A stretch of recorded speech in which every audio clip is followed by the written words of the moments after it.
So the first chapter we're going to look at is integrated resistance training. So when I say resistance training, we've been working our way through the OPT model, right? Like if we just kind of look at a blank OPT model, right? We sort of worked our way through like the warm up, right? Which we talked about, and that's where cardio was as well. Like cardio was kind of thrown into the warm up section there. So we've talked about how to write a cardio routine. We talked about how to write warm ups for our clients. We know a little bit about like core and balance and reactive exercises, depending on if our client's in the stabilization level or the strength level or the power level. Same thing with speed, agility, and quickness. We learned a little bit about like where, if they're a strength level client, yeah, we can throw a little agility their way. If they're a power level client, we can throw agility and, unpredictable quickness exercises their way. And if they're a stabilization level client, well, we should really primarily just focus on like speed, right? So we definitely have gotten most of the way through like our workout template, but we actually really haven't talked much about, the chest day or leg day or back day, or, even like how to work on your biceps and triceps, like your arm stuff, right? Well, your patience has finally paid off, and we are at the resistance section today. So the resistance section is probably what your workout will be named after. This is I always say, meat and potatoes of your workout. Like this is the main section of your workout there that is really going to be used to get the body to adapt in very specific ways. So we're going to kind of finish up the OPT template today, the workout template, where we get to finish off our last little section here. So one thing we are going to see is a lot of principles that honestly does absolutely apply to everything we've talked about so far. It applies to literally all of it. But I think it's best talked about in the resistance section. So we're going to see a lot of principles today as to like why NASM like has all these very specific rules in place. I think that's one thing that's like kind of weird about personal training is sometimes people are like, there's a lot more rules to training than I thought there would be, like, and it's like, they're more like guidelines. I mean, they really are, just meant to be suggestions of what is believed to be the most effective, but today we want to understand a little bit about what we call general adaptation syndrome. That is how our body actually adapts in response to exercise. The principle of specificity, one of our most important principles, the different stages of resistance training, or that should say phases, and then how to select the appropriate exercises for our clients. That is the goal today. So when we talk about the principle of specificity, right? So this is more commonly referred to as the SAID principle, SAID.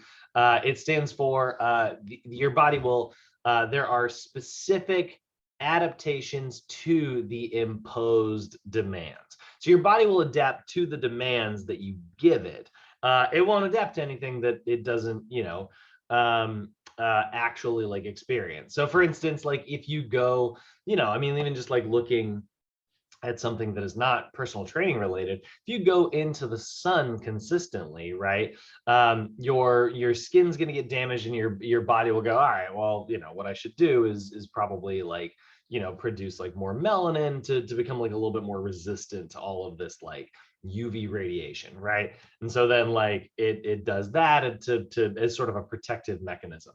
And then most people like me get crazy sunburnt when trying to do stuff like that. But that is like one adaptation, right? Like that's that's going to happen on like two levels. Some of it's like external and some of it's internal, but either way, that's kind of how it works. On the flip side of that, like if you look at like bones and stuff, right? Let's say like you don't use your bones, right? Like obviously the skin example, like you don't go into the sun, like that's also going to result in just, a little bit paler, right? But let's just say that like you just don't exercise regularly, right? Well, your bones have no reason to actually like hold on to all of that extra calcium. Like, that's like a lot of tissue, and having that much tissue is like burning energy. And your body goes, well, I mean, I don't know, we're trying to maintain an energy balance here. And so I don't really need all this bone.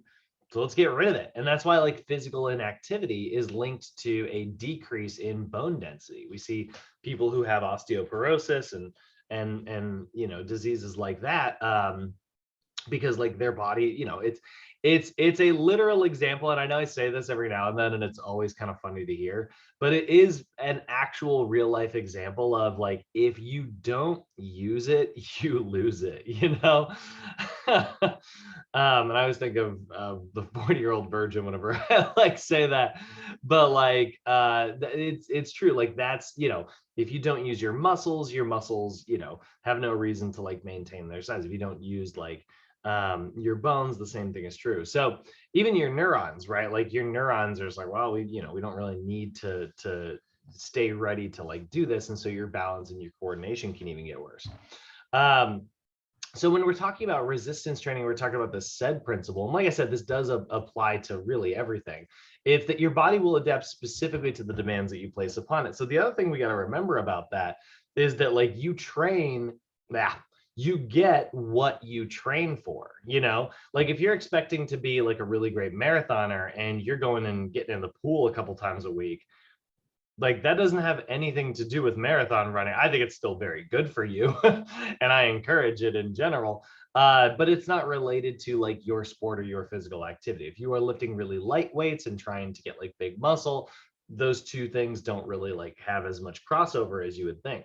So we've got three sort of main sections of, there are three ways that we can be very specific. So the SAID principle is going to break down into three things that we're going to consider when we're choosing like sets and reps and tempos and things like that. And like I said, we're not getting super into that today, but like talking about like phases, right? Like let's look at the difference between, if we look at NASM's OPT model, right? Then we just look at the resistance section here, right? It looks exactly the same as the OPT model has in the past. You know, we've got the stabilization level, the strength level, the power level, right? But over here, you'll like, what's the difference between strength, endurance, hypertrophy, and max strength? Like clearly there's something different here. Even if all this, even if they like have some serious similarities, because they're all sort of lumped under strength, what's the difference between those things? It's like, well, you know, max strength, for instance, is you know, relying on maximal motor unit recruitment and maximal motor unit firing rate, and it's relying on really heavy loads. Whereas like strength endurance is really relying much more on like very light loads and very high number of repetitions. You know, that's how you're going to build your endurance, because your body goes, oh man, I guess we got to keep going, and that's like, I don't have enough, you know, energy production to be able to keep up with this. So then your body goes, all right, well then we're going to adapt by making more stuff that makes energy, right? Whereas like somebody who's in the max strength phase goes, wow, I'm not strong enough to lift all this big heavy weight, I need to get stronger. So then your body goes, all right, well what I'll do instead is I will make, you know, extra motor units that'll control more muscle fibers, or I might make more muscle fibers, right? And that makes the muscles bigger and stronger, right? So those are adaptations to these things. So we want to like have some guidelines in place that are going to help us with, you know, really structuring these sets and these reps and these tempos and stuff. So we've got three types of specific things we are choosing that are part of the SAID principle, right? There's mechanical specificity, neuromuscular specificity, and metabolic specificity. And luckily, you'll never have to explain this to your clients, so you won't have to say the word specificity a million times. I used to, I think I've shown like a clip of when I worked at WellFit, the little commercials that we made. And our trainer Jordan was in there. Jordan was the guy. I think I also told you guys that story. He was like way over 400 pounds, like when he was like 18, and he got into a car accident, and they had a really hard time like getting him out of the car and stuff, and it kind of made him turn his whole life around. And he got really into like bodybuilding and well, he got into powerlifting, not bodybuilding. And so he ended up like going down to Gold's Gym in the Mecca. He knows all the guys down there now, like every major famous like power lifter, bodybuilder. he's good friends with all of them now, and he like became his own trainer. Now he's like a motivational speaker, took control of his life and stuff. But he got into speaking. Like, one of the reasons he took the job at WellFit is because we would do fitness lectures for the guests. And I wrote this lecture that was all about, like, it was trying to teach clients the basics of how to choose their own workouts. Like, if they're trying to like choose like an active, healthy lifestyle, like what they need to consider. And I would talk about this principle that we're talking about right here, like just the principle of specificity. And poor Jordan just like could not say the word specificity. Like, he just couldn't get it out of his mouth. And he was like, I hate this lecture so much. And I was like, oh man. So we like kind of retooled it, but eventually he got pretty good at it. But yeah, you're not gonna have to use this word too often. It can be kind of a pain in the butt, but let's talk about what these three, the distinction between these three things are. Like, what is it? What is mechanical specificity? What do I mean when I say that, right? Well, mechanical specificity is going to be the weight and the movements that are required by the body, right? So these are the things that you're considering when you are choosing like a weight for your exercise. You want to make sure that like the weight is related to whatever sport or whatever activity it is that you're engaging in, right? So that's really what we mean here. We mean that like mechanical specificity is the weight and the movements required by the body. If you want to get maximally stronger, you need to pick very, very, very heavy weights. Pretty basic principle, right? If you want to build endurance, you probably want to pick relatively light weights. If you want to build like hypertrophy, you want to go for like muscular size, you're probably going to go somewhere there in the middle. If you're going for stabilization, right? If you're picking like, if you're just trying to get better at like learning a particular movement, you're probably going to go pretty light weights, because that way, like, we can focus on like stabilizing during the movement safely without like risking injury. So mechanical specificity is the weight that you're choosing, but it's also the movements required by the body. So when I say movements, it's your body part, right? It's your body selection. If I want my legs to be stronger, shocker of the year, I need to do leg exercises. If I want my arms to get stronger, I need to do arm exercises, right? So if an individual wanted to develop like maximal strength in their chest, they would perform heavy chest exercises. So when it comes to like the things that we're considering, we are considering the intensity of the lift and the movement by the body part that you're training. Those two things are part of what we consider when we're picking an exercise and picking how to do that exercise. So, if we look at, again, like, let's say I'm training like George and Daryl, right? And you guys have completely separate goals, maybe Daryl, you want to improve like your stabilization because you've just noticed like some knee wobbling, and George, you're like, nope, I'm strictly focused on like maximal power output, right? Very different things, these are, big goals. Like, one's the foundation, one's like, very much like the peak. So like, if we look at that as our example, it's like, well, for increased power, our intensity is going to be really, really high. And for increased stabilization, intensity is going to be pretty low. And then like, we're going to look at where you have aches and pains. We're going to look at the sport that you're performing in, and we're going to determine which body parts we're going to prioritize, and obviously like most of that would be like universal, like squatting and deadlifting and hinging, things like that. But not always, right? Like, certain athletes need some very specific work in certain areas. So that's mechanical specificity. That's like some of the stuff that we are considering. Now, there's also neuromuscular specificity. This is the speed of the contraction. And now it says exercise selection. Now, exercise selection might make you think body part, and you'd be on the right track, but it's a little bit different than that. So neuromuscular specificities, we need to consider what's going on like neurologically with whatever physical activity it is that we're doing.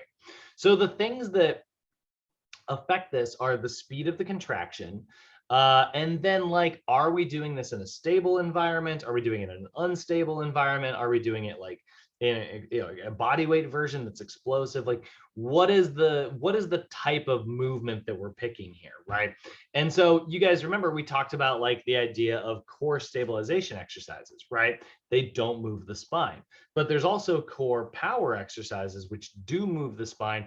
And even when they move it rapidly, right? So those are two very different types. They're both for the core, so that's what neuromuscular specificity is, right?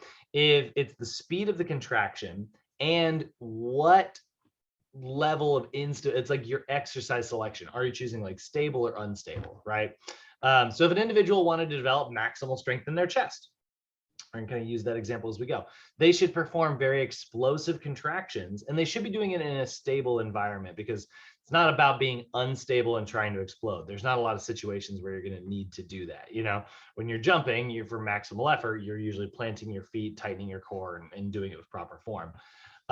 So when it comes, this is going to be our exercise selection. So whether we are choosing a stabilization version of a chest exercise, a strength version, or a power version, and it's going to be our tempo, either fast, medium, or slow. So looking at my, sort of made up example here, if we got like, again, George and Daryl are both like training, right?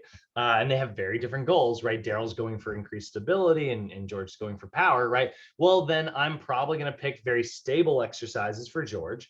And I'm going to pick very explosive movements, right? Whereas like Daryl, I'm going to pick very unstable exercises, and his tempo is going to move really slowly. Probably going to give him a very slow tempo, something like a 4-second, eccentric portion of the lift, where he has to really just like control that lift on the way down, and then like some good isometric pauses before, actually like pressing in that lift. So different things like this is where, and I know like you guys have heard a lot of these rules before, like we've kind of laid this out.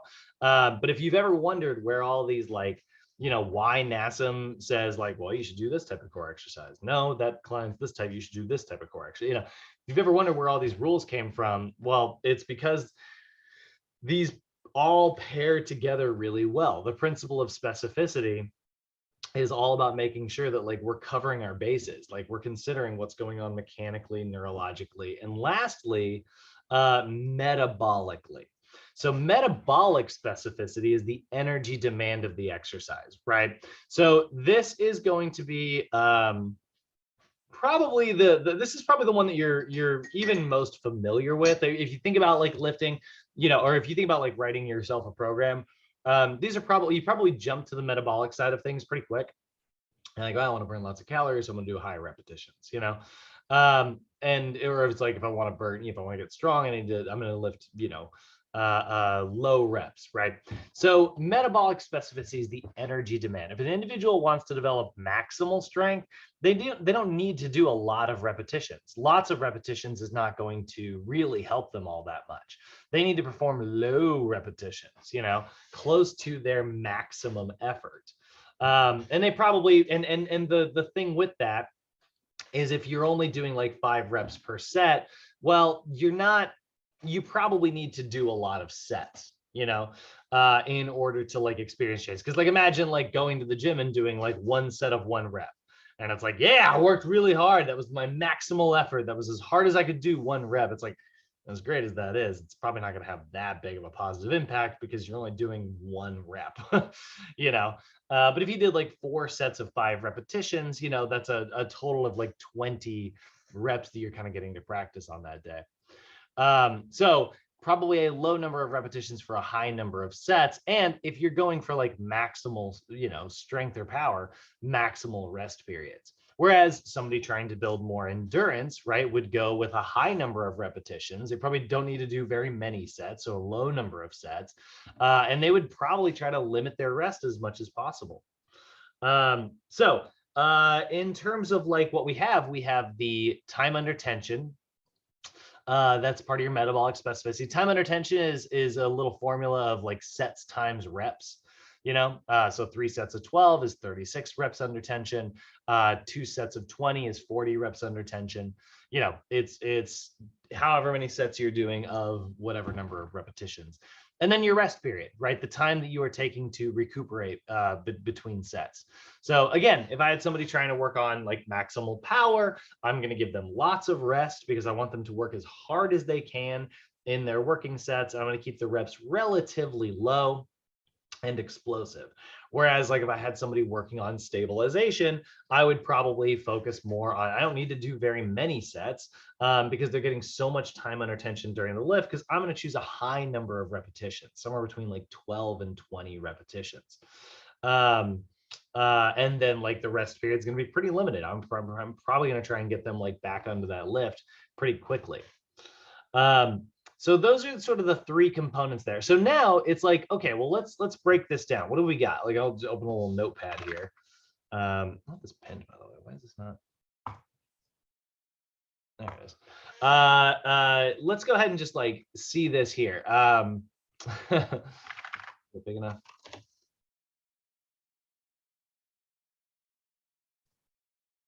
So if we have like, you know, the intensity here, right? We have intensity, we have the movement selection, we have the exercise selection. So we're getting specific to the actual exercise we're choosing. That's the level of stability, right? And think of it like that. We have our tempo, we have our sets, we have our reps, and we have our rest period. So let's go ahead and just reorganize this ever so slightly. We'll go ahead and start with movement selection. That should really be at the top. Should do this on Word. And that can kind of be its own like category, right? Like that'd be the body part you're choosing, right? And then like, okay, well, we're probably going to start with choosing like a specific number of sets and a specific number of reps, right? So we can go ahead and put those right here at the top, right? So 3 sets of 12, right, would be a good example. I'm going to put my my exercise selection there as well. Actually, I'll probably put that at the very, very top. That'll be like which, you know, version of the body part that I'm trying to choose. And then I'm going to put my tempo there. I'm going to put my intensity there. And lastly, we'll put our rest period there. And if you look at this, you'll notice when I open up the OPT template, we've got sets, reps, tempo, rest, and we got a little spot for a coaching tip there. Now, that's all of this. We didn't have the exercise selection of the body part. Well, body part is going to be like what you choose at the very top of the OPT template, right? That's what you're going to choose up here. You know, you are going to put the goal of it's leg day, you know, or it's chest day or whatever it happens to be. And then we didn't necessarily put like exercise selection up there, but you know, that is where, yeah, you did actually put that. You just put it over here. You're choosing your phase of training, phase 1 or phase, you know, 2 or phase 5 or whatever phase they, you know, your client happens to be in. And then you are basically going to choose from your phase 2 list of exercises, your phase 5 list of exercises, right? That's where stabilization versus strength versus power. We got 3 lists, you know, we got a stabilization list, a strength list, and a power list. And so I'm going to choose that exercise based on like what phase they're in. And lucky for you guys, like imagine having to consider like everything that I've said today, right?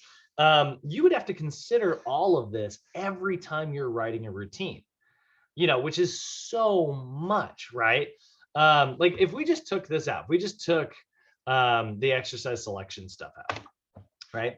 And you're left with just this, and you're a trainer on your own trying to pick the right like exercise and make the right routine. You would have to consider everything and be like, all right, well, you know, Alexis told me that like she's having a little bit of knee problems, so that probably means she wants to work on stability in her knee, right? And then she's this type of athlete, and she wants to do this, and if she's working on stability, then she probably needs to do this many reps, and if she's doing that many reps, she needs to do this many and this much intensity. If she's doing that much intensity, she needs to do this tempo, right? Like I'm just like working my way through. It's like this means this, which will mean this, which like it's a lot to have to freaking consider, you know. Lucky for you guys, I always say NASM did this in a paint by numbers method, you know. As long as you look at the OPT template here or model here, you know, and if you stay in the column for stabilization, if you stay in the column for strength or stay in the I say columns, stay in the rows for stabilization, for strength, for power, you're going to end up writing a routine because all of the rules that they have kind of laid out that we're going to go over tomorrow are all going to pair off one of each other really well to create like the most effective athlete.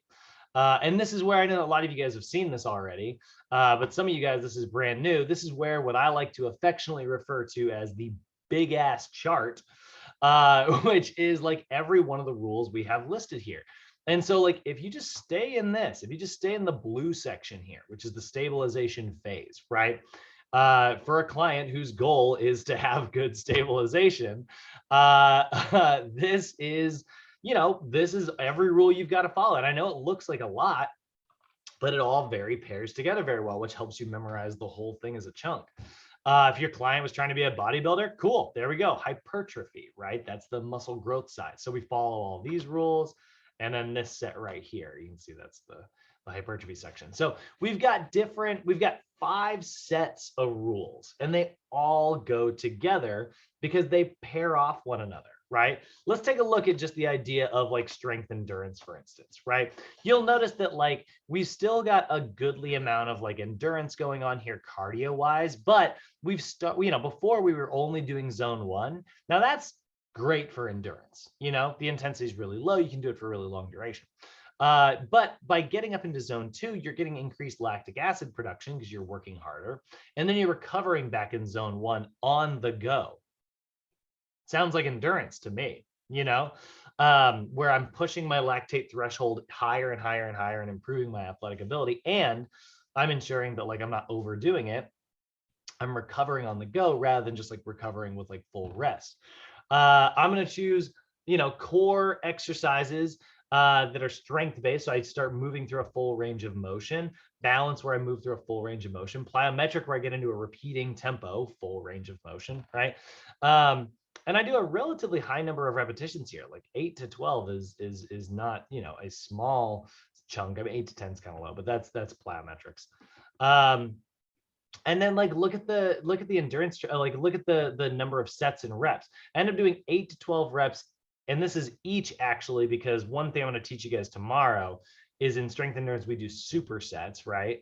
Where we do 2 exercises. So that's actually 16 to 24 reps. That sounds like endurance to me, So NASM did all of this work for you. They've already considered it all. If I'm doing 16 to 24 reps, well, I probably can't lift very heavy. And that's when my intensity is as low as about like 70% there, those 2 things just make sense together, right? It would be very weird for you to be like, all right, Marvin, your 1 rep max is, let's say your 1 rep max is 300 pounds on something, right? And it's like, all right, well, I know you're, and I'm going to have you lift at 150 pounds. So that's 50% of your 1 rep max. I'm going to have you do like 4 sets of 5. Like 5 reps at 50% of your 1 rep max is going to be a warm up.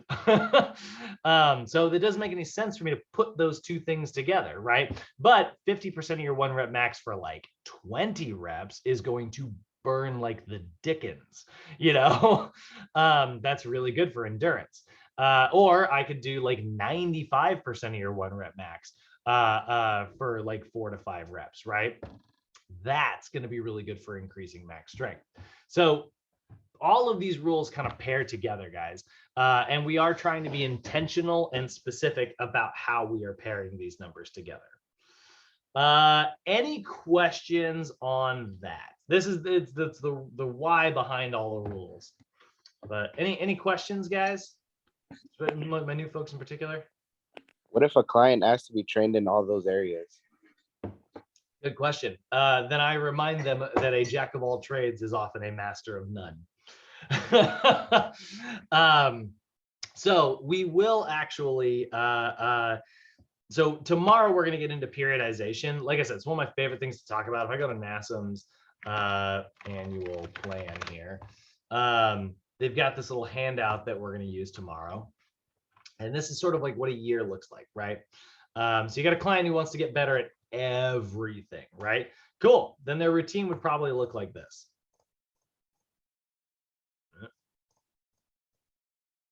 Just like that.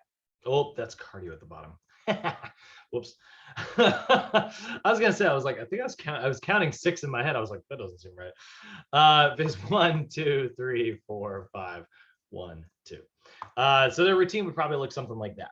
I would train them for a month in one particular area and then focus on the next area the next month and focus on the next area after that. And this is building a foundation. This level builds off of that one. This level builds off that one, or sorry, phases. This phase builds off that one. This phase builds off that one. So, it's still going to be really effective. I don't recommend it. Most clients don't need like maximal power, for instance. It's a very athlete specific thing. Most athletes don't need hypertrophy because that's a very bodybuilder thing, that being said, hypertrophy can be good in some sports. Like if you just need like weight, like if you look at like, I remember I was like, when I was in high school, the Seahawks went to the Super Bowl in 2006. And that offensive line, they were just big guys. They were like the heaviest offensive line in like the NFL at the time. Very different than how you see it now. Like now, the NFL's kind of shifted. It's like everybody's in really, really, really, really good shape. These guys were just big dudes who just couldn't be moved. It's just like, that was like, good Lord, like there's a big, heavy team. So there is something to that, like in some sports, but generally like hypertrophy bodybuilding isn't really what we're focused on for like certain types of athletes. So that's what I would say. Now, that being said, Eric, let's say you're like mid-season and you don't want to lose, like the further you don't train one of these things, like if I spend all year training for stabilization, even if I used to be a power lifter, my power strength is going to slowly decrease over that year, because I'm not practicing those skills. So you can do what's called an undulating routine. And it's actually where you're going to mark several phases simultaneously in one particular month. So for the month of January, you'll notice I've got phase 1, 2, and 5 marked, which is kind of weird. But what that actually represents, what that's saying is, well, you're going to do like a Monday workout that is like your recovery workout around stabilization. You're going to do a strength workout in the middle of the week that is built around like somewhat heavy lifting, and then you're going to do explosive lifting at the end of the week, and then you'll be able to reset. That's really good for athletes like mid-season, so that they can maintain like overall athleticism. This is kind of your classic mid-season annual setup there. Does that answer your question? That was a good one. Yeah, I did. Sorry. Cool. But yeah, you will get that question. People like, I want to lose fat and gain muscle, and it's like, okay, like it's doable. Like a lot of trainers, like I spent a lot of my life being one of these black and white trainers where I was like, nope, can't do that. Those two things are diametrically opposed. You can't gain weight while also like losing body fat. That's not 100% true. I mean, like you can see it. It's just a much slower, less dramatic effect. And a lot of bodybuilders find it much easier to bulk up and maybe gain a little bit of extra body fat and then just like trim all that body fat off. And yeah, they're going to lose some muscle there, but because muscle reduces at a slower rate, because you're still exercising regularly, it's like, but that's why bodybuilders have bulking and cutting seasons, but yeah, if you want to maintain or body recomposition or things like that, it's possible. It's just your window for error is much smaller. So that's a big principle that we got to talk about. Now, another principle we do need to discuss is also our principle of overload. We've been talking about this since day one. And basically it states that like your tissues need to be overloaded in order to experience adaptation. If they have no reason to adapt to something, then they won't, So this is where we're talking about like when you're writing a program, we probably want to focus on what we call progressive overload. Progressive overload is you are progressively over time overloading the body more and more and more and more by manipulating some of those acute variables that we've been talking about. So you could be manipulating the volume by saying, all right, well, we're going to do an increased number of reps, or we're going to do an increased number of sets. You know, so maybe we do, actually, I'm just going to pull up a picture here. Overload examples, because I could make a picture, but I know that there's a ton of them on the internet. I want to see all of them in one chart, please. Haha. So here's an example. Here's 3 examples of progressive overload, right? Week 1, you're doing 2 sets of 8 repetitions. Week 2, you're doing 3 sets of 8 repetitions. Week 3, they actually kept it at 3 sets of 8, but you're going a little heavier. Week 4, you're going for 4 sets of 8, right? So you increase the number of reps, which means, like, let's just say, for example, like, let's look at the total training volume here. Let's say those 8 repetitions, and let's actually change this slightly. I'm going to say we go from 2 sets to 3 sets to 4 sets to 5 sets. Okay, probably not something you would actually do in real life, but that's the example we're going to go with. What that's going to look like, let's say, like, those 8 repetitions, you don't even change the weight. You keep the weight exactly the same. So it's 2 sets of 100 pounds at 8 reps. So that's going to be 2 sets times 8 reps times 100 pounds. That is a total training like intensity of 1,600 pounds of weight lifted. Okay. Next week, we do 3 sets of 8. So that's 3 times 8 times 100, which is 2,400, right? And then we go 4 times 8 times 100, 3,200, right? So we can see the total number of poundage lifted goes up because I did it over increased number of sets. That's progressive overload. If I do that, my body's going to go, all right, well, we've got enough energy to lift 1,600 pounds. Then all of a sudden I come and I do 2,400 pounds and my body goes, what happened? You know, we gotta get stronger. You know, like we weren't able to keep up with that. So then it has to adapt, it has to respond, right? Now, the classic example of progressive overload you guys are probably most familiar with is going up with the weight, right? We can see the number of sets is going to stay the same. This is actually a weird example. I should have picked a slightly different one. You can never the chart, like, there's just different examples of progressive overload out there that people have like come up with, and so, you know, there it is. This is actually the picture I pulled up before.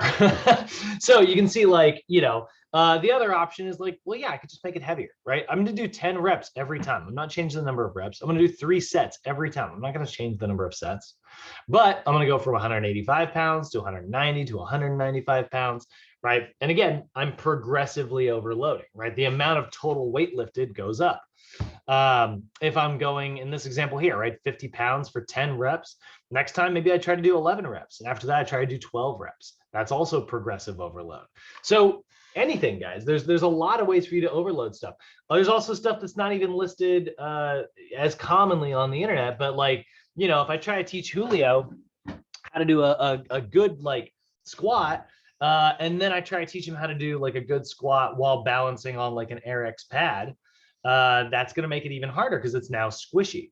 And then if I put them on like a Bosu ball, that's even more unstable than that. I could put them on a wobble board, right? That's another way to progressively overload the body. You could just increase the instability, or you could slow things down. You could speed up or slow down the tempo. So lots of ways to overload the body, guys. You can mess with your training volume. You can mess with your intensity, your rest period. You know, limited rest is also progressive overload. So a program should continually raise the difficulty so that your body goes, oh God, I got to keep stressing, you know, like you go do 15 push-ups and your body's like, oh man, the chest got all beat up. I'm gonna go ahead and repair this and you know, make sure it doesn't get it's more resistant to damage in the future. So then it repairs the chest, makes it just a little bit bigger, a little bit stronger. And I come back and I do 16 push-ups. And my body's like, oh God, all right, well, here, we'll adapt to that now. And it's like, then I do 17 push-ups, you know, like, give a mouse a cookie, you know, like that's exactly what's going on with this progressive overload stuff. So we definitely want to have plenty of that in our routines. If you are not pushing yourself, not necessarily to failure every single time, but if you are not pushing yourself or challenging yourself, your body has no reason to adapt. So that's the principle of overload. Now they got a couple extra principles in here that are going to get a little bit more specific. There's also the principle of variation. This basically states that planned variations are very essential. This to me is the same as progressive overload. Like you just need to have some variety in your routines. Eric, I also kind of going back to your question there, sort of the opposite of your question. What if we had a client who only wanted to get good at one thing, right? What if they only wanted to be a bodybuilder? That's what they're like. I want to get bigger. That's all I care about, right? I would still give them variety because I don't want them to get, overuse injuries, and I don't want them to plateau, right? And honestly, I put plateauing in the overuse injury category. I consider those to almost be exactly the same thing. But like planned variation is very essential. If I'm training a bodybuilder and I'm just keeping them, bodybuilding is not like super high intensity, but it's still relatively high intensity. High intensity and high duration is a recipe for disaster. Like those two things shouldn't go together. You can't sprint at your maximum effort for a long time. You're probably asking for some type of like runner's injury, So we need to have like planned workout variations. And that's where like that annual plan that I pulled up where, if I had a bodybuilder,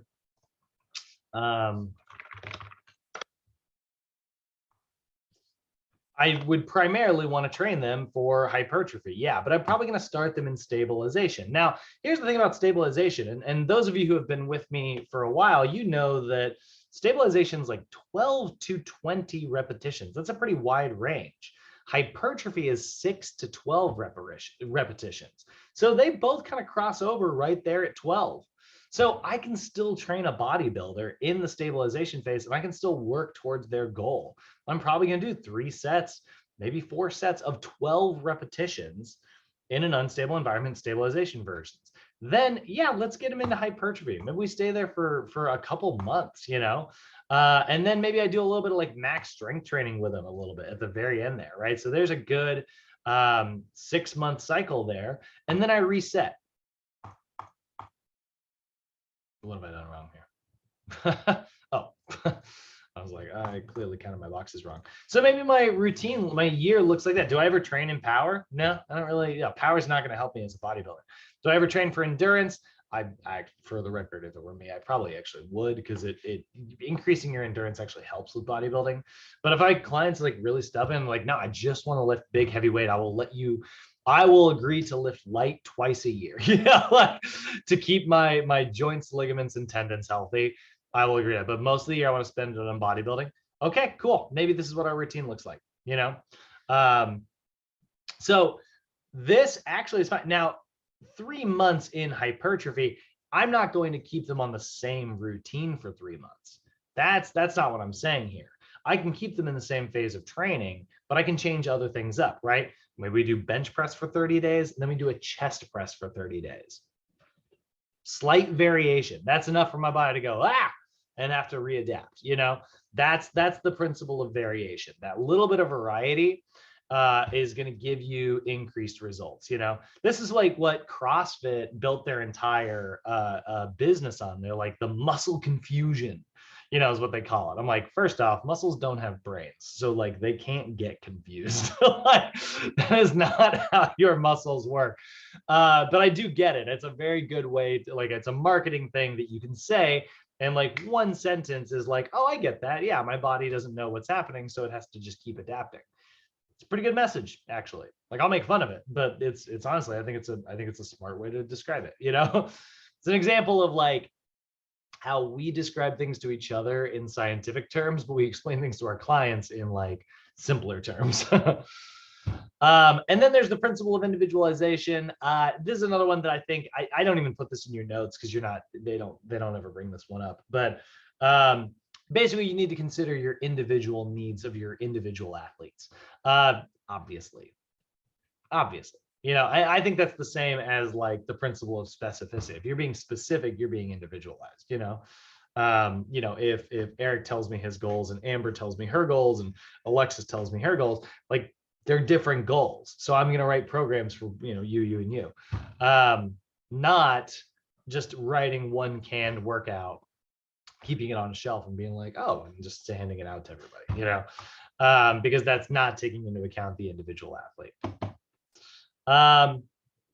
So those are sort of our main key principles. If you've been wondering, I know that I get in these program design classes, it's a lot of rules. I spend a lot of time talking about like different various rules and stuff. If you have ever wondered where these rules come from, it is based on these sort of major physiologic principles. That's a good chunk for a question. Any questions or comments, guys? Anybody want to chime in?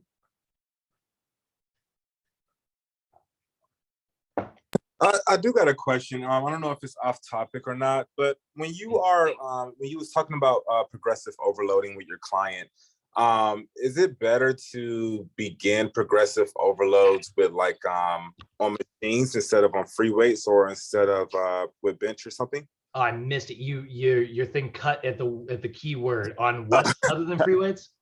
Yeah. So with progressive overload, is it better to have your client begin overloading on machine weights instead of free weights? Machines. Got it. Not necessarily. That's so funny. No, it was like super clear, and then like I lost one word, and I was like, what the? No. You can. I think that it's honestly, I'd say it's probably the same. Okay. I don't think there would be much of a difference there. Now, I personally don't actually like. Here's the thing: if I have a true super beginner, I will sometimes do certain machines. But like you'll notice that NASM actually starts us in unstable versions of things. Like if I'm trying to teach somebody a chest pressing motion, NASM is actually going to recommend you start them on a stability ball chest press, which to me is very advanced. You're like, like a beginner might roll right off that ball and break their, crack their head open. Right. But like, that doesn't mean like maybe we teach them just a very basic like bench version of that. And then it's like, hey, our priority this month is to work on increasing your body awareness so that you can learn how to do this movement, even if you are in an unstable environment. Because if you can do something in an unstable environment, you can definitely do it in a stable environment. So I'm going to get them onto that ball as quickly as possible. True, intense people that I just notice, I'm like, oh man, you are just not a coordinated person.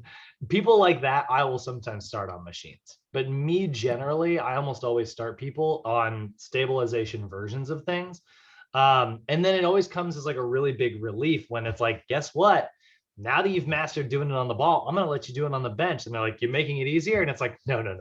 I'm not making it easier. I'm making it more intense. But yes, I am reducing the instability. And then I'll honestly throw them on machines later, because then they know how to like press without doing this kind of thing, and now I can load, in a machine, I can just pull that pin and drop it to the floor. You know what I mean? I can make it heavy. Right. So weirdly, I would argue the opposite. Okay. No, that makes sense. So because typically the lineup is you'll work on like free weights, prior to you go to cables and machines. So yeah, that definitely makes sense to get your stabilizers, your stabilizers together for the weights. Yeah. And I think a part of the reason people like usually see it that way is because like a lot of people go to the gym and they immediately start like lifting as heavy as possible, right? Right. And they don't build like a foundation, right? That's again, this is kind of going back to like a traditional program. Like a lot of people do that. That's very traditional in the gym versus like NASM's approach, which is very integrated of like build your foundation and then step up those, like you're building yourself a step and then you step onto it and you can build yourself the next step, Okay. Stairway to heaven or whatever. And so but that means that I'm probably going to take, I'm probably going to have like a guy who's like, I can bench 225, no problem. And I'm going to put them on a stability ball and look at their chest press, and maybe I only give them like 25-pound dumbbells. And they're like, I can chest press like 60, 75 pounds. This is easy. And I'm like, well, tell me that in 20 reps, like, and tell me that if you can maintain your posture while going slow like this for 20 reps. And then all of a sudden they're like 50 and they're like, like, holy cow, like, and that's, but all that like shaking, that's your nervous system going, God, we don't know how to keep up with this. Like, should we try this? It's just trying out things. That's what like wobbling is. When you're on a cable chest press and you're doing all this, that is like your body going, does this work? Oh no, that wasn't it. So then it like pulls you back, and that's the wobble you feel. So Okay, good info. Thank you. yeah, of course. I got some too. So real quick, when in terms of like drop sets and like upsets as well. So I know, I mean, that's a form of principal overload, but that would be like both because it's a variation and then, drop sets. So that, like, literally, I used to do exercises like that, playing for me for muscle confusion, but also, because the athlete, you're practicing, pumping, explosively, but like also dropping the weight so it gets slightly easier, but maintaining the same amount of reps. So that's very good for endurance. Okay. Absolutely. In fact, Daryl, I don't mean to cut you off, but take a look right here. I have it listed here. I got supersets here, but drop sets are going to be in this PowerPoint. But yeah, stuff like that, muscle confusion, stuff like that. Yeah, it's a tool that you can use, but you would want to use it in the right place. Like, it wouldn't make sense to do a drop set with somebody who's trying to gain like maximal power. Right, like hypertrophy. Yeah. And like bodybuilding. Yeah, it's very good for bodybuilders, and it's very good for endurance athletes too. It is a really good way, like if you're trying to build endurance. I will say, the evidence on drop sets, and this is something that's not in your book or anything, the evidence around whether or not drop sets are more effective, there's not a lot of evidence to suggest that it's superior to traditional lifting. Like, there's not a lot of evidence to say that it's better, but that doesn't say that it's worse either. So it's one of those things where, like, yeah, in general it may not be better, or in general it may be the same, but if you were training generally for 6 months and a drop set is something that changes it up, you still might get benefits out of it, because you're getting benefits from variety. Maybe not because it's drop sets. You could have gotten variety from 10 other places as well. But that is one thing that I'll say about drop sets. Like, you'll sometimes hear people say, hey, it's not proven to be superior. And I think that's still true. But we do know that changing anything up will always give us a little boost of results in the short term, but I wouldn't use them as I wouldn't use them for more than 4 weeks at a time. Yeah, honestly, I mean, I never really even liked drop sets, and to be honest, it was, like you said, it was cool for endurance and stuff, but I feel like it gets you tired really fast too. Oh, very much so. Yeah. They're also maximally intense because you are like literally pushing yourself to failure on every set. And and then getting right back to it is just like annoying. And that can be dangerous in some ways. Yeah. Didn't like that in high school, but. All right. Well, this has been great. Any other questions, guys? Love stuff like this. All right. Well, let's look at the principle of adaptation, which we don't actually call it that. We call it general adaptation syndrome. So the principle of adaptation, or more commonly, general adaptation syndrome, this basically describes how your body adapts in response to stress. I used the example earlier of, getting a sunburn or a tan or something, right? Your body adapts in very specific ways. So there's 3 stages to general adaptation syndrome. Three little individual parts to this. It's going to start with what we call an alarm reaction. The alarm reaction is basically the initial reaction to a stressor. So you work out and your body gets sore the next day. Now that soreness is sometimes referred to as DOMS. I put that in here actually. So DOMS, it stands for delayed onset muscle soreness. It is a phenomenon that to this day we don't understand. Fun fact for you. Quick, somebody ask me, what is DOMS? My answer will be, We don't know. Or at least we don't know why it happens. We do know that it's inflammation, aches, and pains. You know, it's that, like, you know how you're sore after your workout, but like you're really sore the day after your workout. Like, why is that? DOMS. Yeah, leg day, right? It's like you do leg day on Monday, and it's like Tuesday, you're like, oh God, my legs are sore. And then Wednesday, you're like, you know, like, absolutely. So delayed onset muscle soreness is your alarm reaction. It's we think that it's your body basically going, holy crap, don't do that again. And so then it's just making an inflammatory response that's going to make you kind of stiff and make it kind of hard to move. At least that's our assumption. So delayed onset, or you know, like you know, there's also an initial alarm reaction. Anybody in here who's ever done any like powerlifting, and anybody in particular who's done like a really heavy deadlift can tell you, it's kind of interesting. If you, speaking of sore legs, if you do like a really heavy deadlift, right? Let's say I've got like just a really heavy barbell off the ground, and I'm gonna try and just like, bam, get that thing up really, really, really, really heavy. Like it is my one, I'm trying to set a new PR, right? New 1 rep max, right? If I'm trying to do that and I need to lift really, really heavy, it's kind of funny.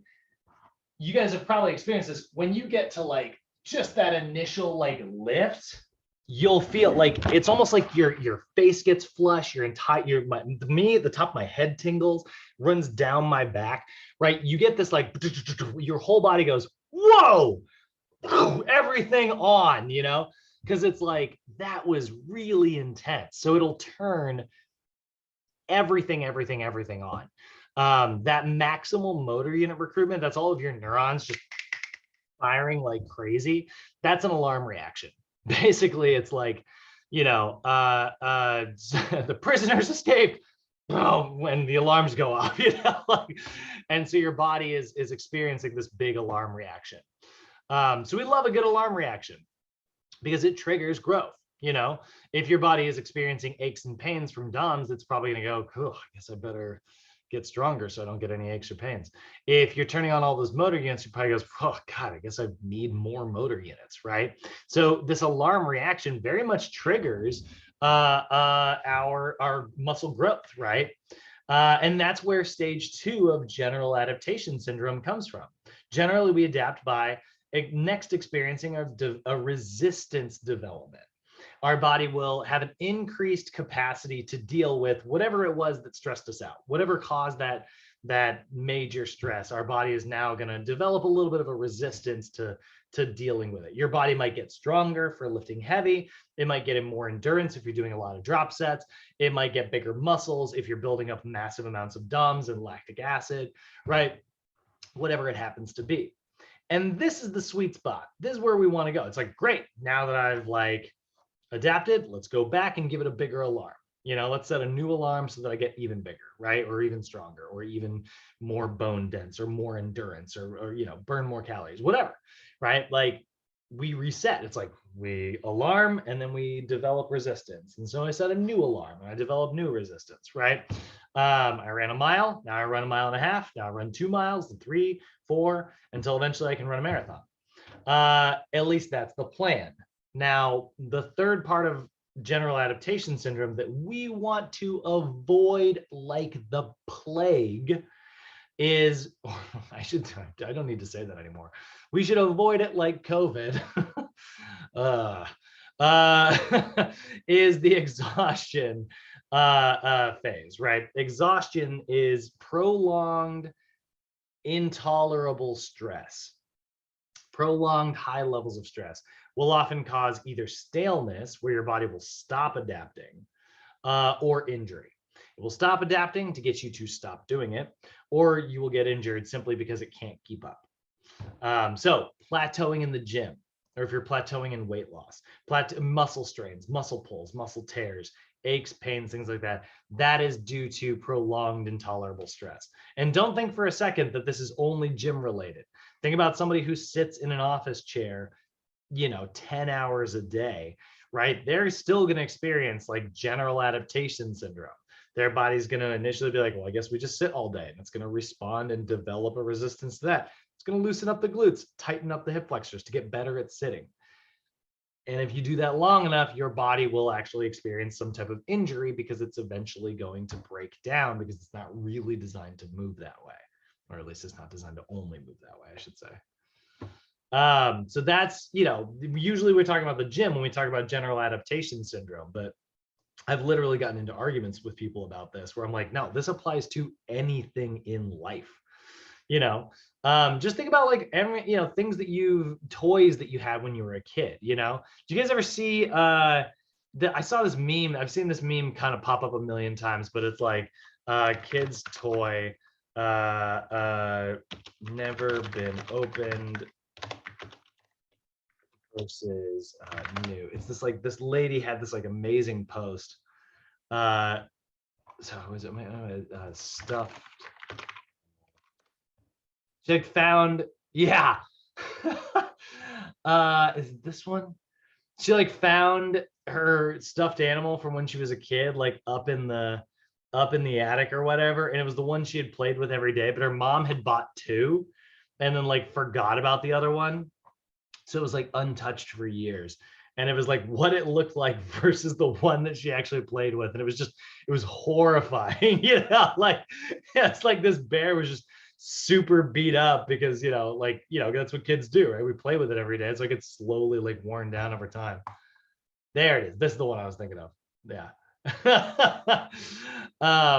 But that's, I had a stuffed animal that like, when we were on the road, like my mom repaired that thing like 50 times. I can only imagine, I don't really remember what it looked like, but that's exhaustion, right? Like it, you stuff gets worn down over time. So there's a lot of people are like, that only applies to the gym. And I'm like, no way. Like this applies to anything you do in life. Why are your calves tight? Because we drive. I can spot somebody who drives a clutch versus somebody who drives, like most people drive automatics. Most people have a tight right calf. People who drive clutch, tight left calf. Spot it every time. Alexis, you're, you said you got like it's a dance. Is it a recital tonight or a show or something? I can spot it. No, it's like a rehearsal. Oh, rehearsal. Yeah. You can spot a dancer a mile away. Everybody in that room, walk in there tonight, and then just like before you're rehearsing, before anybody's doing anything, look around the room. Everybody's gonna stand like this. That's true. You can spot a dancer a mile away, and it's like they walk like this a little bit. Now they are. It's funny because you're like, dancers are flexible. Yeah, no, they have the ability to go like this, but their brain is used to doing this. That's general adaptation syndrome. It's not always muscular. It's also sometimes nervous. This is another reason why planned variation is so very important. We need to make sure we use the OPT model. We go up the staircase, down the staircase. We change things around. We flip stuff on its head, and that keeps our client overloading. So there are going to be 5 main aspects. Now, obviously, there's more. In fact, actually, NASM used to say there's 7. There's corrective exercise and sports performance, right? But those kind of became their own certifications. The regular NASM OPT model, which is our priority, 5 key outcomes here. Stabilization. Why do I not have a visual aid? This is if ever there was a time for it. Stabilization endurance, which is the first phase. Now, you'll notice that does say stabilization endurance instead of just stabilization. Yeah, that is what it's about, like learning how to stabilize for a long duration. You should be able to keep it up for the duration of your set or, ideally, hopefully your workout, So we do build a foundation for pretty much every client on having enough endurance to get through their physical activity.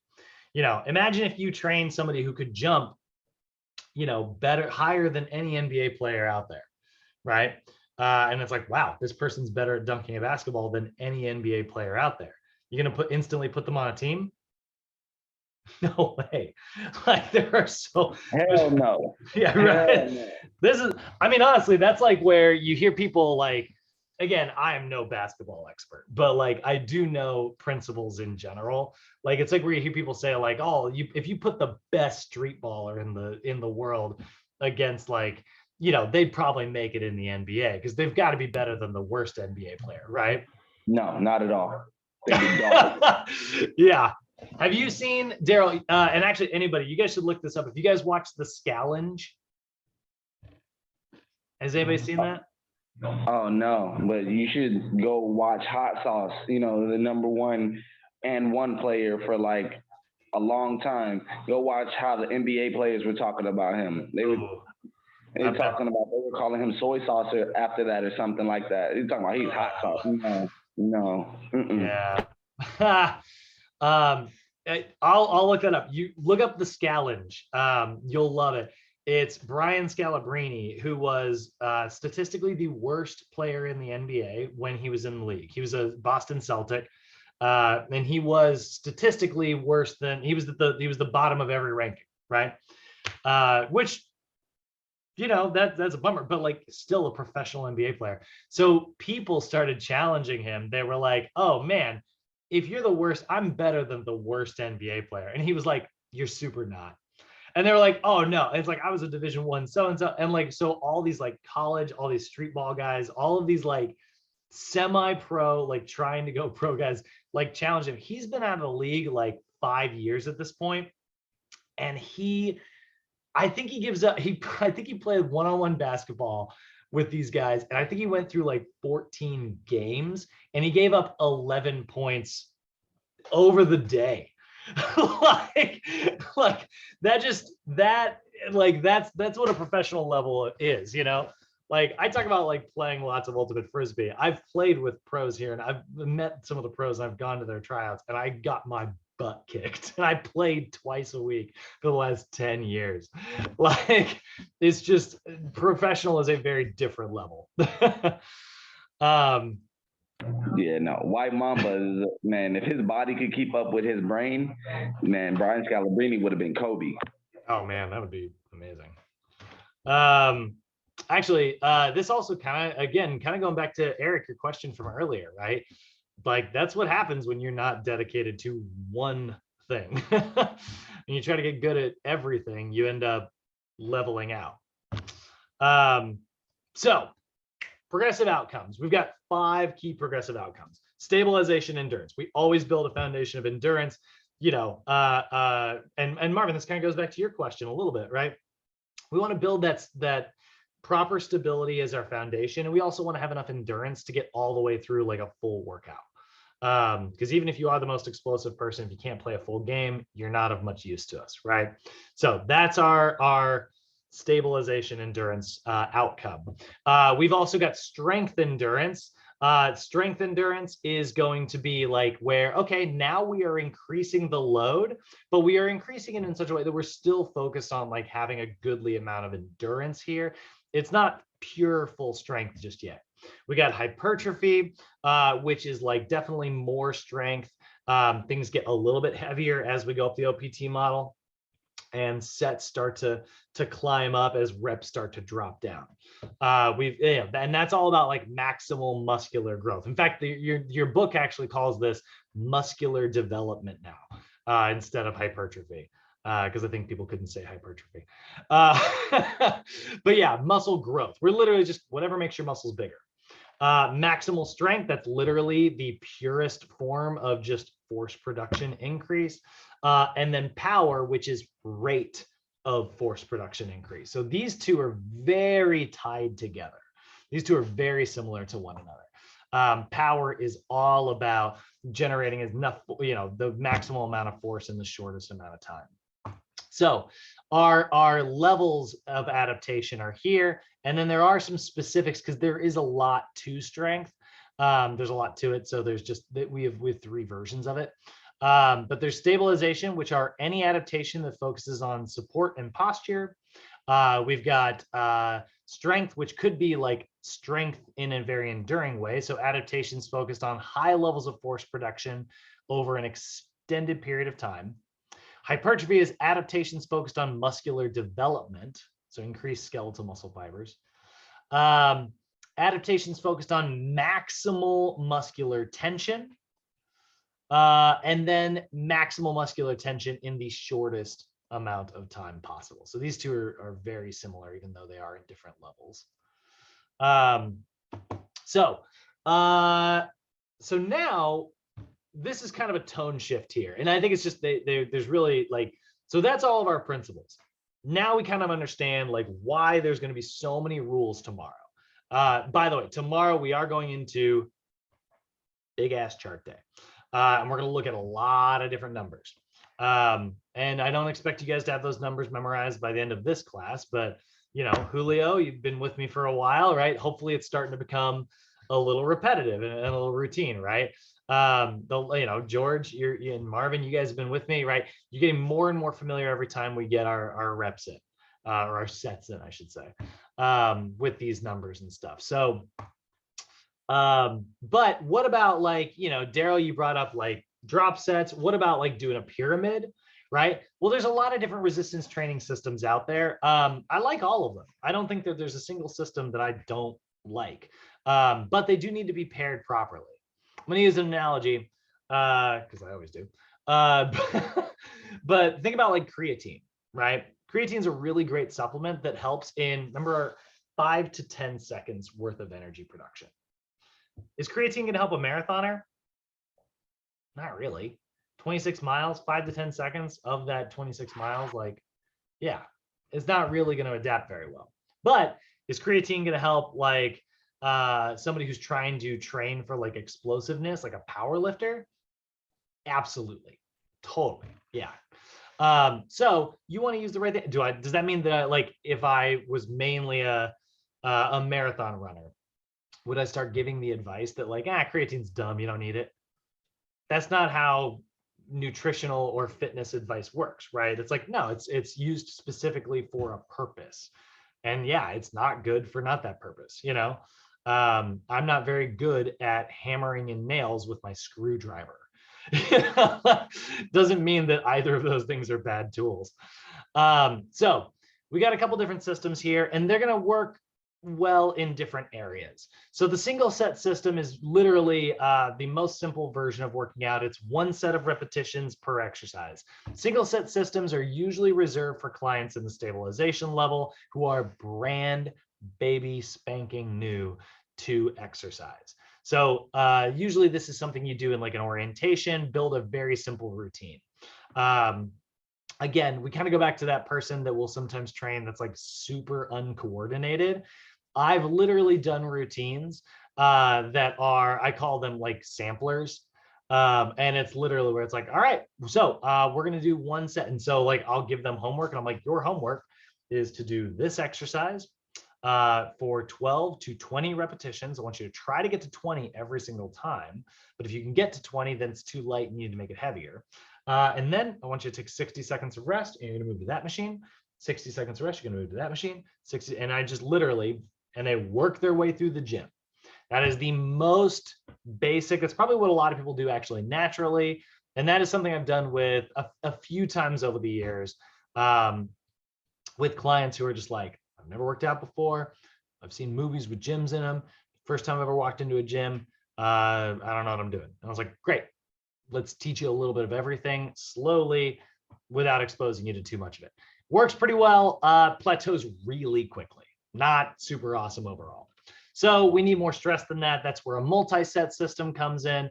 A multi-set system is what you're probably most familiar with when I say 3 sets of 10 repetitions or 5 sets of 5 repetitions. You know, that's a multi-set system. So that's your traditional working out. Now, what about like a pyramid? Well, a pyramid is doing like maybe 4 to 6 sets and you're dedicated to that, but you're either increasing the weight or decreasing the weight between sets.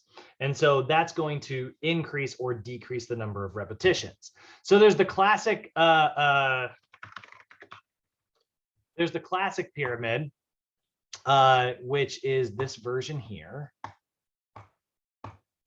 on the left.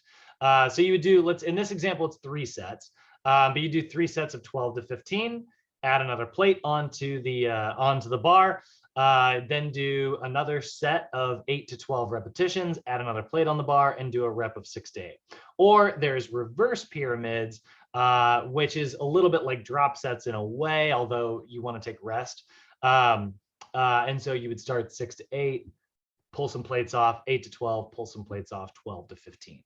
And that's a reverse pyramid. Both of those are very, very good for clients who are in hypertrophy. And I think that a classic pyramid can be really good for max strength.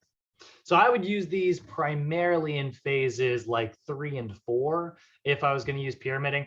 Don't forget, guys, you are taking rest. You would still take like 60 seconds, 2 minutes, however long your rest period normally is. You're still taking that rest period in a pyramid. There's also supersetting. Supersetting is doing 2 exercises back to back in rapid succession and not taking any rest. It's a very efficient way of working out. A lot of times you'll pair an exercise up. So if you did like a dumbbell chest press with a bent over row, it's a really good superset. That particular example is what we call an agonist-antagonist superset. Super popular amongst bodybuilders. Arnold Schwarzenegger absolutely freaking loved antagonist-agonist sets because it was all about, like, if you think of like the biomechanic motions, right? My row is the same motion, drop my weights, as my chest press. So now I'm basically keeping lactic acid in this section of my body, which will hopefully trigger more muscular growth. So that particular type of superset is very popular. You'll also sometimes see trisets if you throw 3 of them in there. We would call that like a triset. Or it could be like a compound superset where it's like a squat to shoulder press, which is kind of a total body movement, paired with like a walking lunge to bicep curl, which is also a total body movement. That is a super efficient way to work out. And because that's burning so many calories, because it is a lot of body working, I would probably put that in the stabilization phase, right? I'd focus more on stuff like that for clients who are trying to get either endurance or stabilization. Now, those of you who have been with me long enough, you guys know that we also have a very special type of superset that we will often do. We have like and it honestly, Daryl, actually for you, it actually feels like a drop set. But for clients who are in strength endurance, we actually always do supersets here. And we have an extra rule. We actually have 2 extra rules. The first one, it should be for the same body part. So you would do a chest plus another chest exercise. That's why it feels like a drop set, by the way. And then it should also be a strength exercise followed by a stabilization exercise. So let's say I go to the chest press machine. That to me is a very stable movement. I would categorize that as strength. And I bring a stability ball with me and dumbbells with me, and I set them next to the machine. And that I would consider to be stabilization. I do 8 reps really heavy on the machine, rack it immediately with as little rest as possible, jump onto that stability ball and do another 8 chest press reps there. That will feel like a drop set because I'm, still working my chest, but I'm burning out the muscle in strength endurance. So Daryl, the reason I said drop setting is so good for endurance is so good for endurance is because it's very similar to how we do things in phase 2. Method to the madness, everybody. And just time under tension is what I was also told. I'm like, oh, yeah, time under tension, working 2 scenarios, 2 systems. And I was like, this is too much. Yeah, it's brutal. Strength endurance, in my opinion, is the hardest phase. Out of all phases, I think strength endurance is the one that kills me the most. Then we have got circuit training, and there's a billion types of circuit training out there. There's so many different types of circuits out there, but circuit training in general is a series of exercises with little to no rest. You guys have probably heard that term before. There's also like one of the specific types of circuit training that I particularly love is what we call a PHA circuit, or peripheral heart action circuit. It's a variation where you're actually going to alternate between upper body and lower body. works great.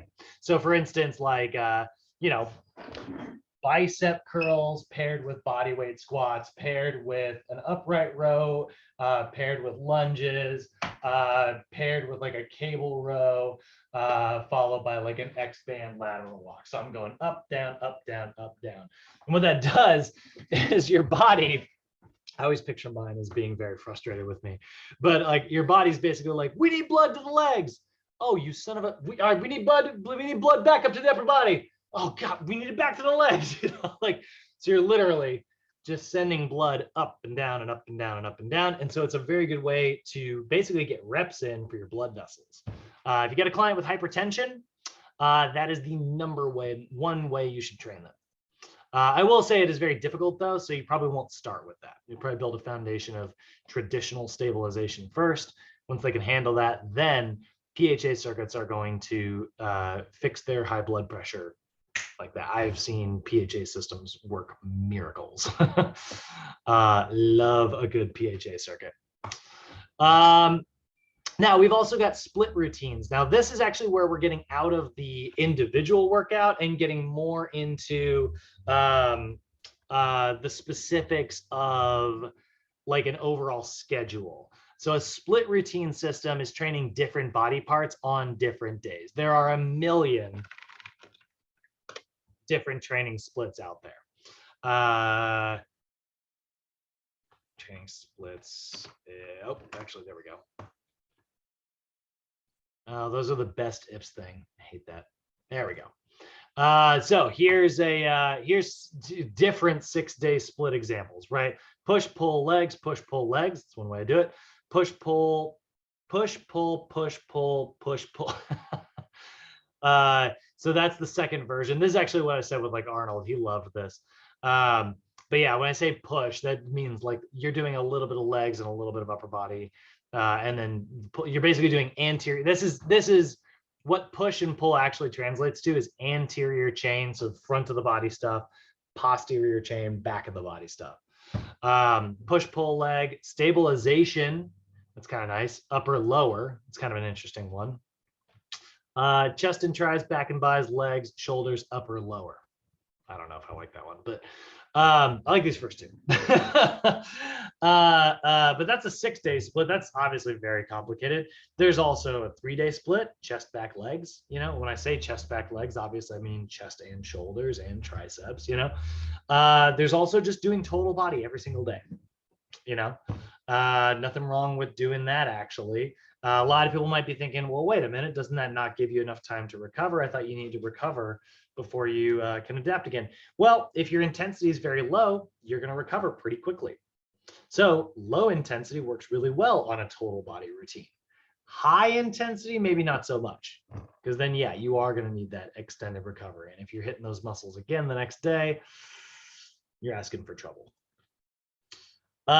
There is also the difference between what we call vertical loading and horizontal loading. Most examples we have gone through are going to use horizontal loading. This hopefully is clear, but horizontal loading is all sets of a specific exercise before moving on to your next set.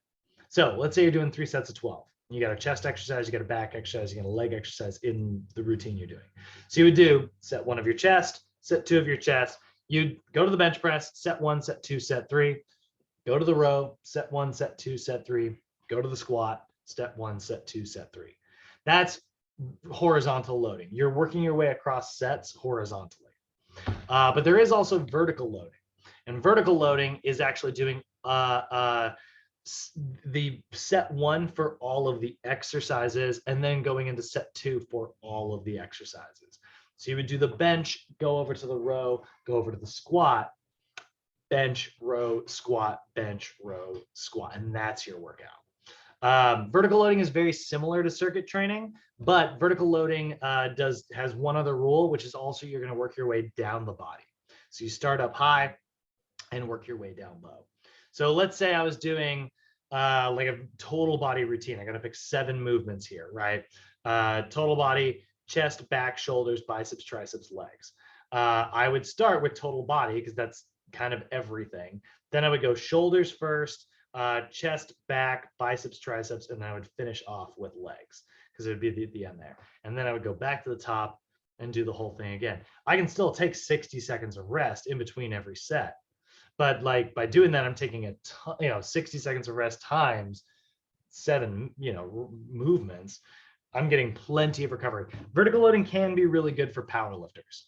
It can also be really good for beginner clients who just need that extra rest period. So you can use it for different things.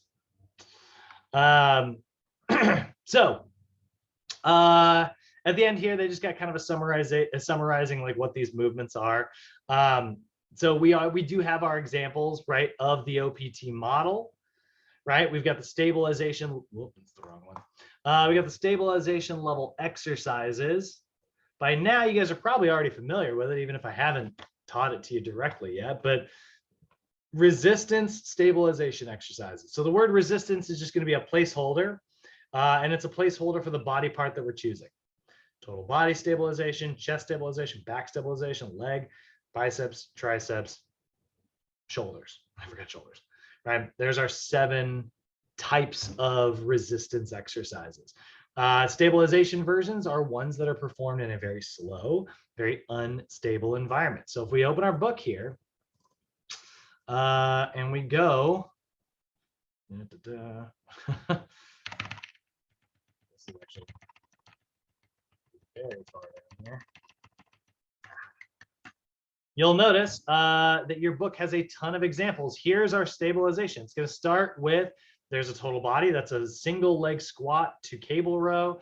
That's a step up to curl to overhead press, lateral step up curled overhead press, transverse step up curled overhead press. Those are 3 different exercises, by the way. Lunge lunge curl to press, lateral lunge curl to press, transverse lunge curl to press. All those are total body versions. Scrolling down, here's all our chest stabilization. Push-ups. You can make a variance and put a medicine ball under the hand.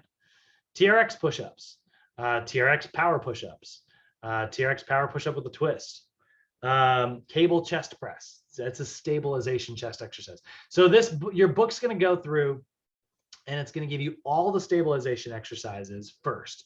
And it will go through total body, chest, back, shoulders, biceps, triceps, and legs. Then it's going to reset the list. Take a minute. Looking for total body. There we go. It's going to reset the list and it's going into strength versions. So now you'll notice, see the difference right here. Let's use the step up curl to press example, right? So he's doing he's just doing okay, well, still, it's the same. He's doing a step up to press, okay? Notice how both feet are planted on the step there. That's a strength total body exercise. If I go all the way back up to the top, where we saw the gal doing it who was doing stabilization, she's got 1 leg on. So that's an unstable shoulder press. That's why the step up to balance with shoulder press is a stabilization exercise, and the step up to shoulder press is a strength exercise. That is one thing you're going to want to have to pay attention to, guys. Look for the word to stabilization after exercises to know that it's a stabilization exercise. Again, it's the difference between an elephant and an elephant seal. They sound the same. You would think that maybe the elephant seal is related to it. No, not even remotely related, right? 2 totally different things. A step up and a step up to balance, totally different exercises. So if your client's in level 1, you're choosing resistance. That's either total body, chest, back, shoulders, biceps, triceps, legs. Stabilization exercises, which are unstable but controlled. So a stability ball chest press is a good example. Let's say you got client in level 2, whether that's phase 2, phase 3, or phase 4, you're choosing resistance strength. That's very stable movements that do move through a full range of movement in a very, very, very stable environment. So that's going to be like the bench press, right? So there's our unstable chest exercise. There's our stable heavy chest exercise. And then if your client's in the power level, you're going to do super explosive versions of things.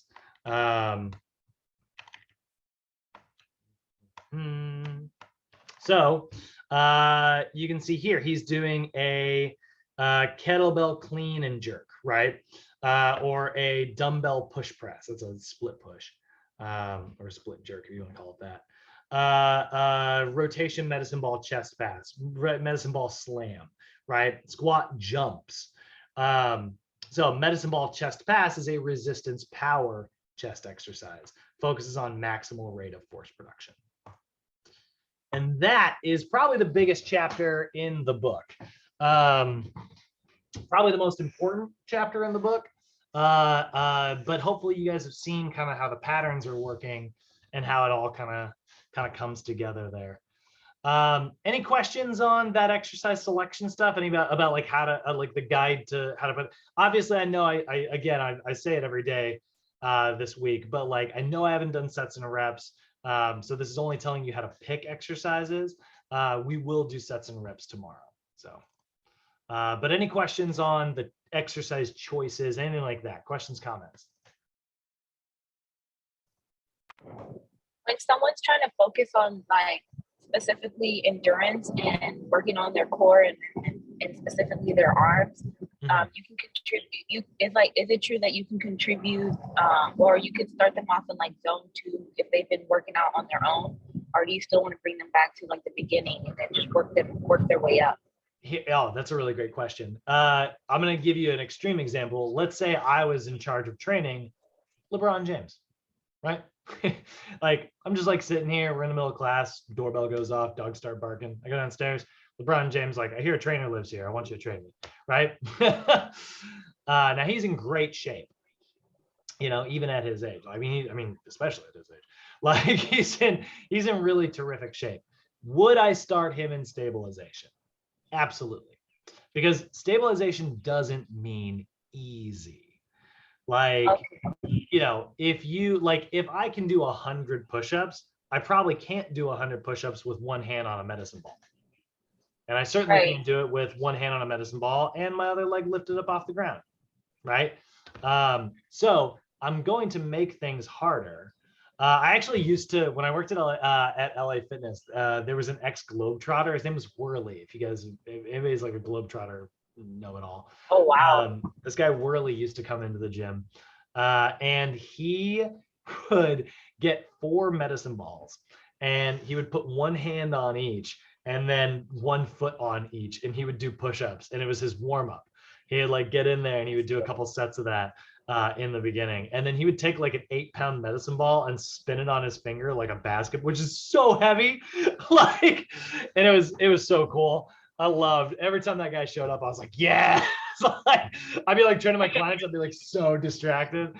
But yeah, you would still do stabilization. Absolutely. Every athlete out there can, still needs to be. Most athletes actually focus on stabilization. Amber, like they'll do like power training off season, and then when you're an athlete professionally, you don't want to break down mid-season. You know, you're just trying to get to the end of the season. So like a lot of times they're doing mostly stabilization throughout the year. And then once that's over, they take some time off to completely reset the system. They start back at stabilization. They build themselves back up. They hopefully hit a new peak, and then they try to just coast for the rest of the year. That's what cycle looks like. Makes sense. Yeah, good question.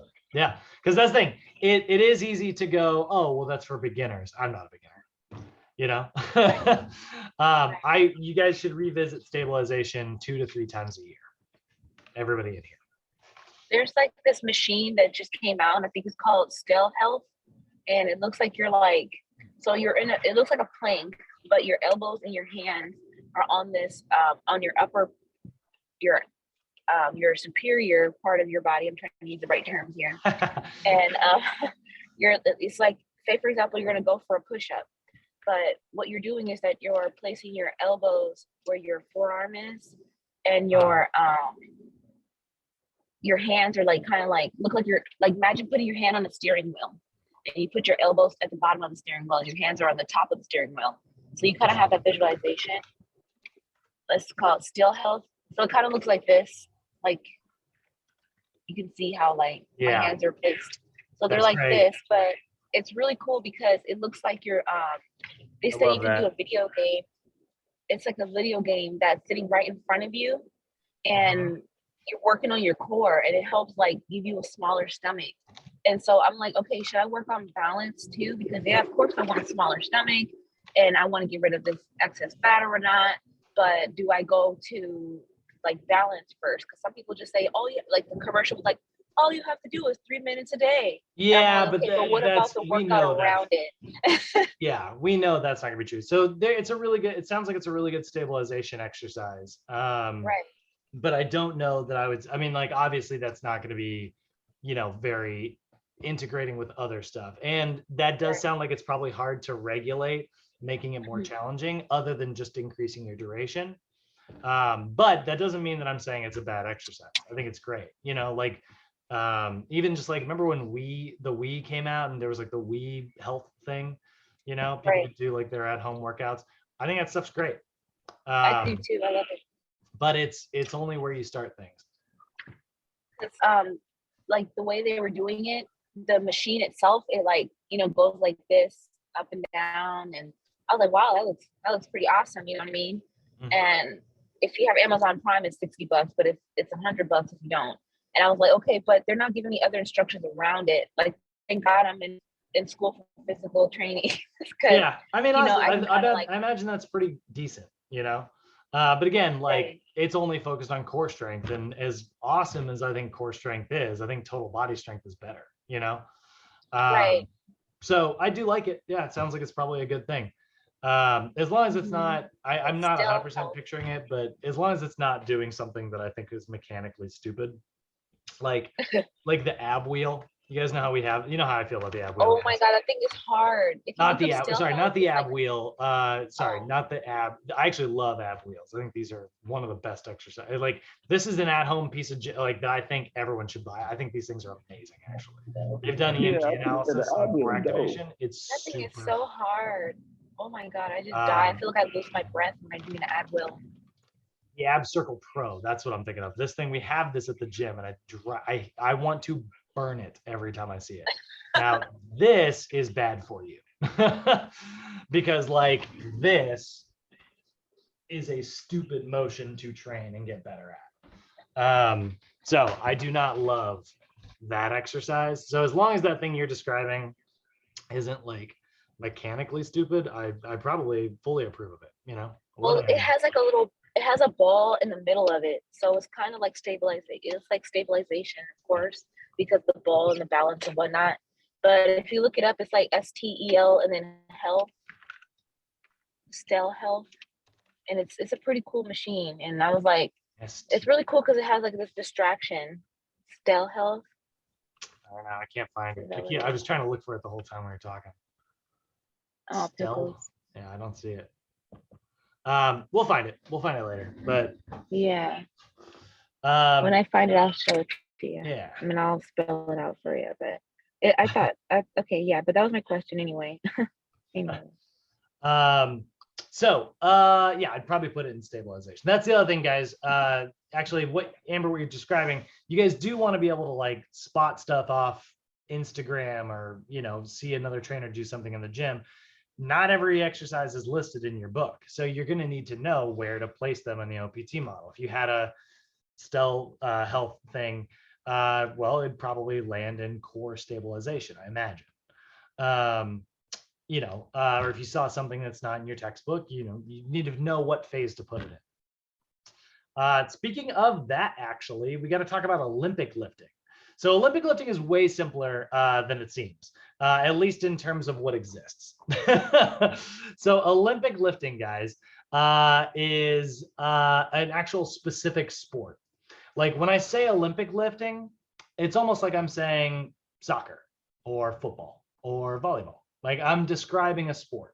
Now, volleyball is a sport that consists of hitting a volleyball over a very specific size net with a certain number of players, and there's a certain number of hits allowed, and there's guidelines on how far you're allowed to run. So there's like a lot to that sport. Olympic lifting has two events. That's the whole sport. It is your clean and jerk and your snatch. we call it a power snatch if we need to be very specific. So a clean and jerk is this right here. You're going to lift from the ground and do a clean. That's the clean portion. And then he's going to do a jerk and get it up overhead. So then a little jerk. Now he did a traditional jerk. That is allowed in the Olympics. Traditional jerk is just staying facing straight forward and keeping the legs together. You can also do a split jerk, which I think most people actually do.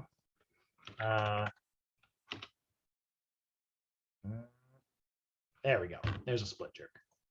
And a split jerk is also allowed. They're not different events. You are allowed to use whichever one you choose. And it's where, you can see he's splitting one leg forward and one leg back. And whoop, there's the split jerk. You have to be able to stand and lock out your lift. So that's half the event. The other event is the snatch.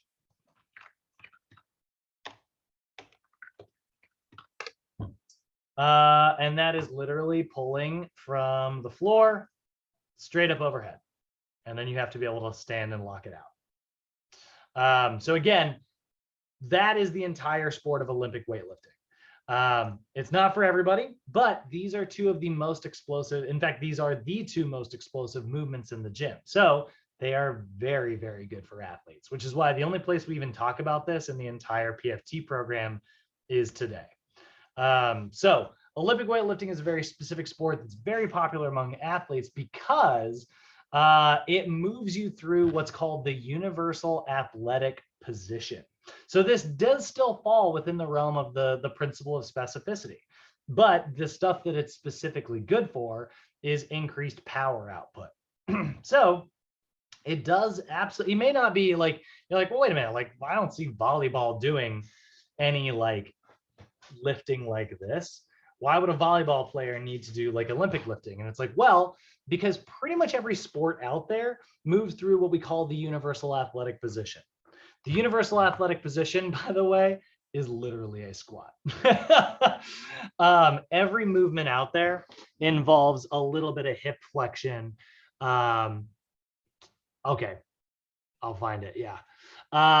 We'll look at that in just a second, Amber. But yeah, like pretty much any sport out there involves a little bit of this, just a little knee bend, a little bit of hip bend, right? And chances are you're in this position that way, whatever it happens to be.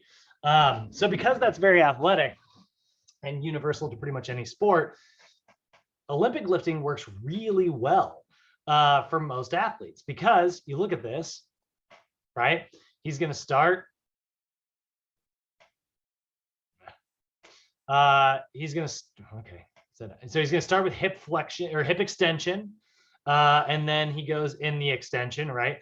And then he goes into like an overhead press. Now the overhead press, probably not as specific for every sport, but because that involves maximal power and upper body pulling, which is pretty valuable for every sport and also requires total body stabilization, it really does kind of apply to everything. Same thing with the snatch, right? It's all the way from the floor, straight up overhead. And by the way, she's catching it all the way down like below parallel. That is the most efficient way to get good at this movement because there's a rapid eccentric catch into a squat, which is very, very good for, again, every sport. Imagine if you had to jump and then you have to land, you're rapidly eccentrically catching the bottom of your squat. So Olympic lifting may seem like it's only specific to Olympic lifters, but it really does apply to a lot of sports. And I do recommend you guys learn how to do this stuff. It's really good for increasing your vertical jump. It's incredibly good for explosiveness because of all of the explosive power in that hip extension, knee extension, ankle plantar flexion, all those things that make us, be able to jump. We use every one of those muscles during an Olympic lift. Now, like I said, everybody, I really recommend everybody go learn a little bit of Olympic lifting. Find a coach that will actually teach you specifically. I'm not certified as a coach. I do a little bit of Olympic lifting myself. I don't coach it to my clients though, because I do think that this is a very advanced form of lifting that does require specific training. I've never really taken specific training on this, at least not since I was in school, and it was fine.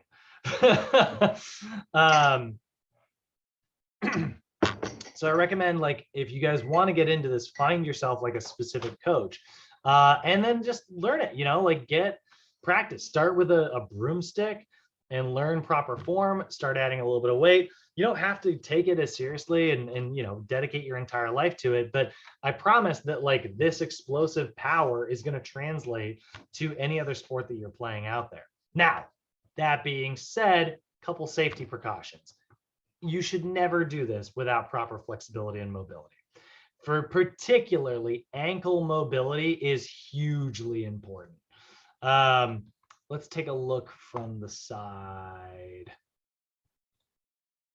Actually, you know what? Let's find a guy. This guy's he's doing like a lightweight in his example, so he's not catching very low. I want to find like a.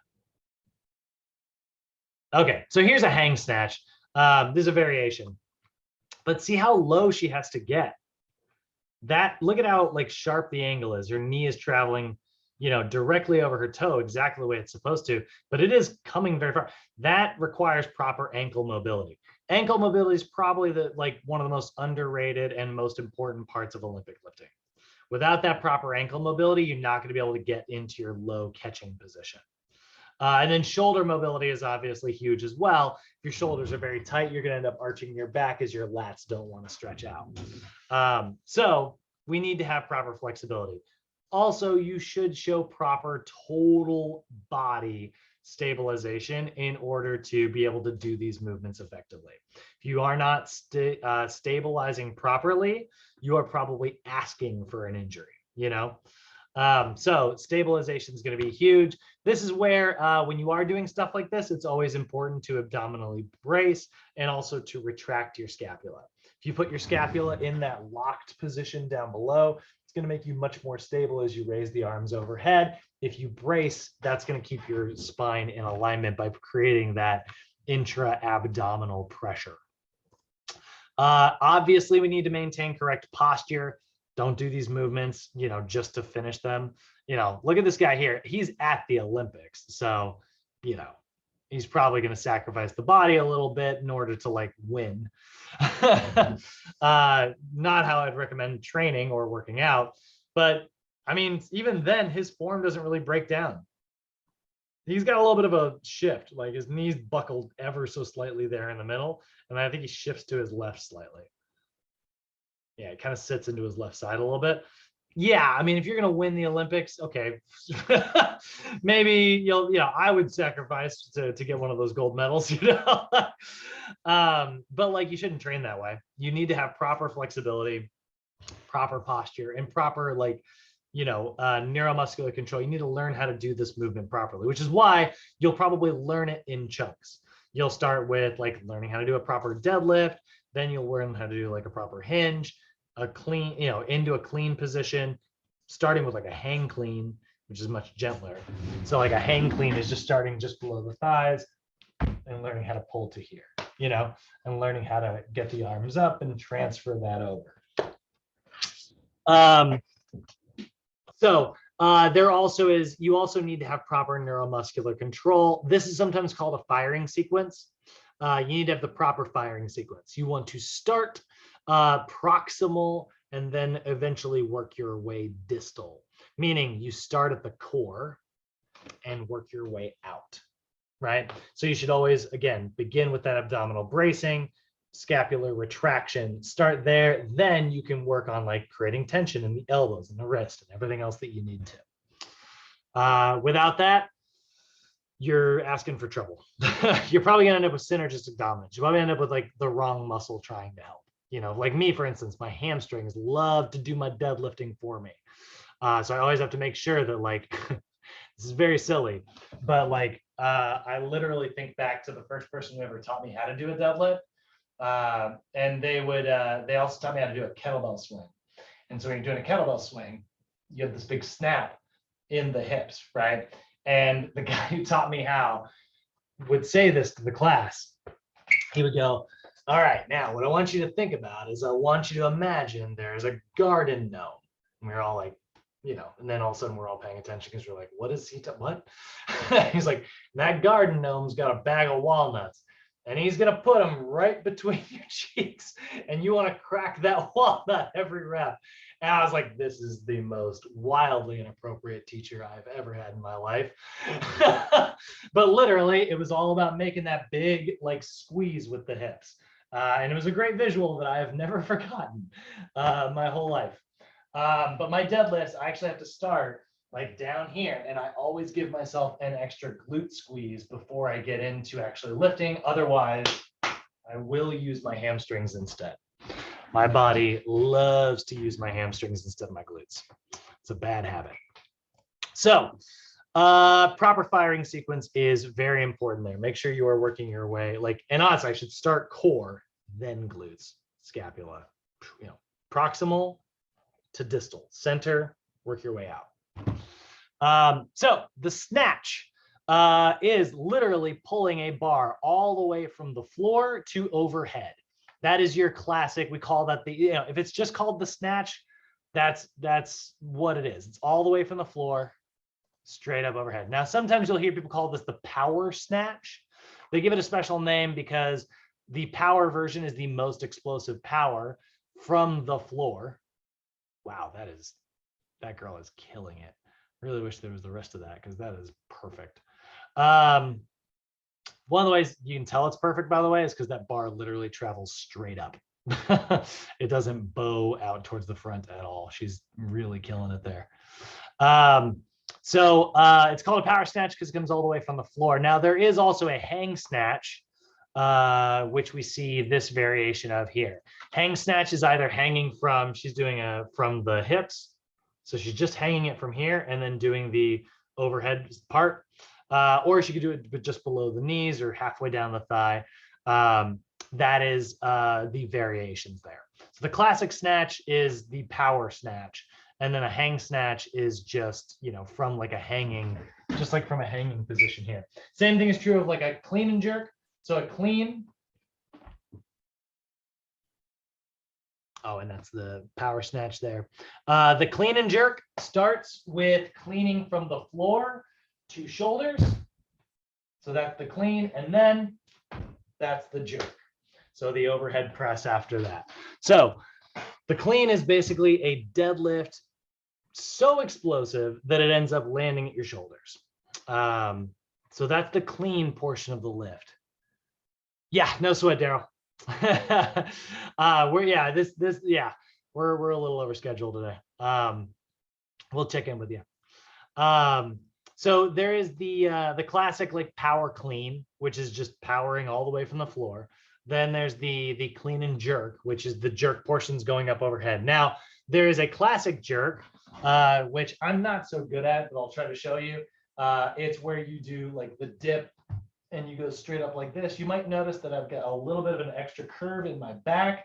That's actually keeping me kind of in alignment there. Although mine kind of curves up here. It should be a little bit more down here. I'm not so great at a traditional jerk, but you will notice that my arms and elbows are directly over the hips, even with that arch there.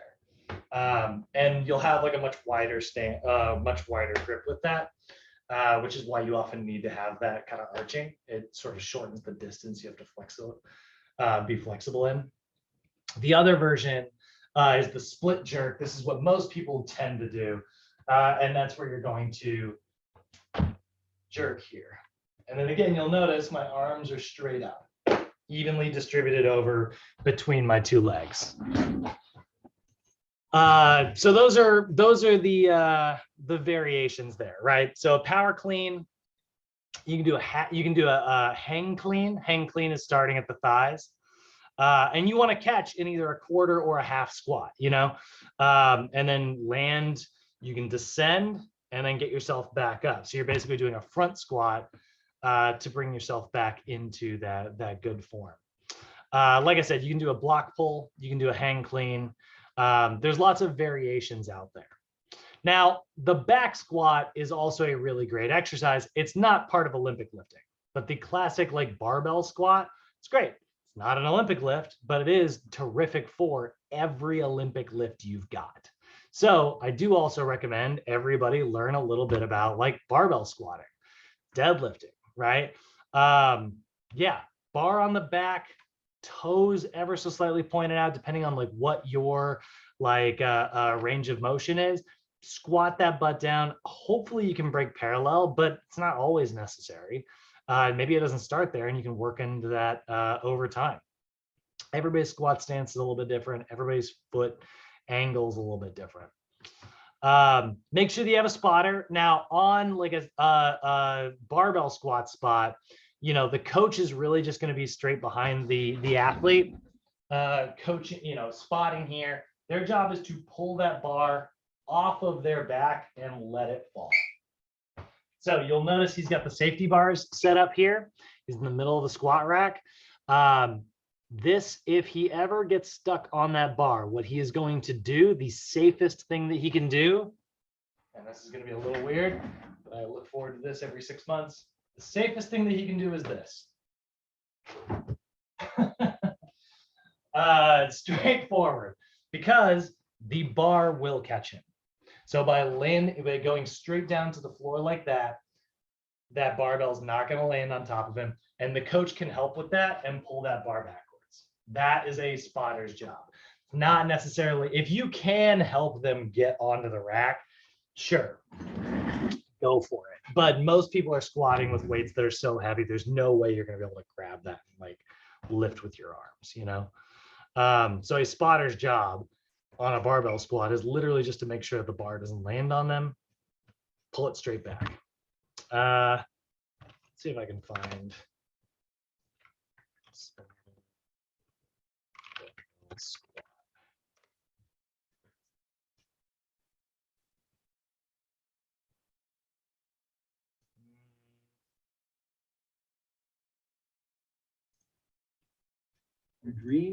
I mean, this is a every hour. This is a video on it, but I don't really want like, oh, it's a 30-second explanation. That's actually perfect. Yeah, so he's going with her. That way he's always nearby. And you can see this, somebody has dropped this before. You can see the bar slightly bent. But that is exactly what we want. Now, you'll sometimes see people do like the around the waist version. You can do that as well. You can be there, and that way, like if they do like have problems like where they start to like tip forward, but they're still like holding the bar well, you know, maybe they're just dumping too much weight for it, you can actually help pull them back, and that can engage their core. But I don't really recommend it, honestly. If they're gonna bail, they're gonna bail. Let them bail. It's the safest thing they can do. So spotting, you're not going to do it with actual Olympic lifts. You're not spotting a snatch or a clean and jerk. Otherwise, that's just, you know, you're going to get flattened. But you can definitely spot during a barbell squat. Movements. Now, there's a list that I put in here that I think you guys would want to master if you are going to get into Olympic lifting. No sweat, George. Yeah, we're almost wrapped up here. But yeah, I'll see you in a bit. Or you'll see me rather. But movements that assist in the barbell squat, obviously, I'm sorry, the snatch and the clean and jerk. Back squat, front squat. Front squat is literally the same thing, just with a barbell on the front. So you are learning how to practice your catch position. So there's our front squat. The overhead barbell squat can be very helpful because you are learning how to squat in that catch position. So that's a really good one. Deadlifts, we know that one. Snatch grip deadlift is also really helpful. So your snatch grip is way wider than a traditional deadlift. So take your arms much wider. You can see that's way wider than you would normally do like a deadlift. But that can be very helpful at learning that scapular retraction. Super, super helpful. RDLs like Romanian deadlifts, hinging more at the waist. A deadlift to calf press is a really good one. Just learning how to like put those two muscles together. So you lift and then just a little press there. That can be helpful for learning how to clean. Bench press can actually be really helpful to get better at the bar and add that scapular stability. Same thing with military press. That's a really good one. I think pull-ups are very, very helpful, and bent over barbell rows. Also very, very, very helpful. And you can do that wide grip, or you can do that neutral grip, either version. But you can see that's actually, this guy's killing it. Like, pull it to your lower abdomen, not your upper, every time. Looks great. So that's a list. I actually just put this in here. This actually isn't in your PowerPoint or anything. But I think if you want to get into Olympic lifting, this is your list of exercises to master first. If you can't do any of these, probably not quite ready for Olympic lifts just yet. So you are going to see some common compensations. You'll see excessive, like spinal flexion, like you see low back rounding and things like that. That can be very painful, so we got to watch out for that. We'll also see excessive extension of the spine as well. Got to be careful for that. That's your anterior or your posterior pelvic tilts. And then we will also see improper tracking where the knees will buckle. That can cause ACL injuries. So again, we have to be careful with Olympic lifting. It is a very advanced tool. And you know, the reason why it's in this book, but it's not in your regular textbook, you know. And again, I don't think you should coach this stuff simply by reading one book. I think you should go to workshops and learn how to coach it in particular. There are a couple of factoids though that are going to be in your homework, so I wanted to kind of lay these out at the very end of the end of the notes here. So snatch is the most powerful exercise in the world of weightlifting. You are literally pulling a weight from the floor all the way up overhead. So where would you put that in the OPT model? Phases 4 and 5 are two highest power levels. Now, I honestly think that it's performed much more similar to phase 4, which is actually why, would you call this a resistance strength exercise or a resistance power exercise? It's kind of its own exercise. So Olympic lifts are most commonly used in phase 4. That's your max strength phase. Phase 5. And then there's the phase 6, which doesn't really exist. But yeah, if you were also doing very sport specific training, honestly, snatches, clean and jerks, both of those things translate very well to any sport out there. So if you're in phase 4, you're probably learning your snatch and your clean and jerk, probably just starting with like lots of weight and maybe breaking those movements down individually. So you might start with like a front squat, you might start with a barbell squat, you might start with an overhead press. And then in phase 5, you can work a little bit more into that explosive phase and get like, you know, lighter on the loads, but then start pairing, you know, the clean to the jerk, right? Put those things together. And that's how that's a very brief overview of Olympic lifting. Obviously, I don't expect you guys to be experts on this stuff. And there's not a ton of homework questions. And there's not any questions on your actual NASM exam. Like when you guys go to take your test, they will not ask you about Olympic lifts. But I think it's really helpful to know, and I think it's a really good introduction. I hope you guys, I really encourage you to get into this stuff someday, even if you're just going to goof around with it for a little bit, just so you can try it out. But other than that, that is it today, guys. A long lesson. I appreciate you guys sticking with me on that one. Any questions today? Everybody feeling all right? Did you get a chance to look at that? Oh. I was pronouncing it wrong. No, I did not. Hold on. What is it? It's actually Stel and Health Together. Stealth.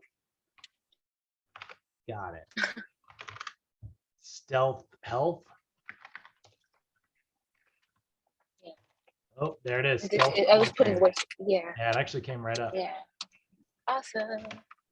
Oh yeah. Oh, it's totally, yeah. No, yeah, this is great. I like stuff like this. It's a core only exercise. It's not total body. They kind of market it as total body. It's totally just a core thing. But yeah, it's a I'd put it in core stabilization. Okay. I wouldn't call it core strength. You're not going to actually, I would actually argue this probably won't give you a 6-pack. It's working on your stabilizing core muscles, which are hidden under your 6-pack. You want a 6-pack, you're going to need to do some spinal flexion, which this obviously you can't do because you run your face into the floor. but I like it. I like it a lot. I think it's great. I do think the same thing can be accomplished with your hands-on install, though. Right, and that's what I was thinking too. Ideally, Yeah. So I'm like, okay. oh, save some money. Buy one thing, not Hi. 10 things. I don't think this is the same spot. Is Um, there Tina here? oh, hold Is on, there a Amber. Tina Amber, here? Amber, you're still unmuted. Oh, sorry. Yeah. Any other questions, guys? Nope. All righty. Cool. Well, guys, thank you for sticking with me.